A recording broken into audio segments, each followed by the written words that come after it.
नमस्कार दोस्तों, आइए आज की कविता से मिलते हैं। पहली कविता का शीर्षक है सदी से संवाद। गांव की उम्र बताता था बरगद का पेड़, कुओं की मुंडेर पर बैठा रहता था प्यास का इतिहास। हम सब गांव से आए हैं, हमारे शरीर में, हमारे जहन में गांव की मिट्टी है।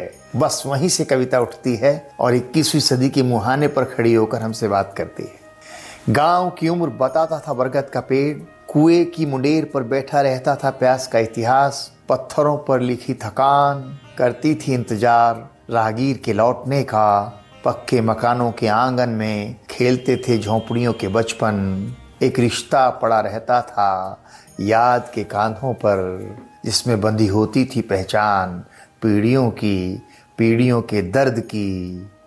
उस अंगोछे को उतार फेंक, ये सदी हमसे हमारा नाम पूछ रही है, हमारी पहचान पूछ रही है, हमसे संवाद कर रही है। हम निरुत्तर हैं, हम मौन हैं, हम बेजुबान हैं। इसी तेवर की एक और कविता का शीर्षक है पाषाण चेहरे।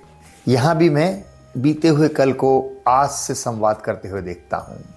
आंसू पानी की भाषा बोलते थे, आंसू पानी की भाषा बोलते थे।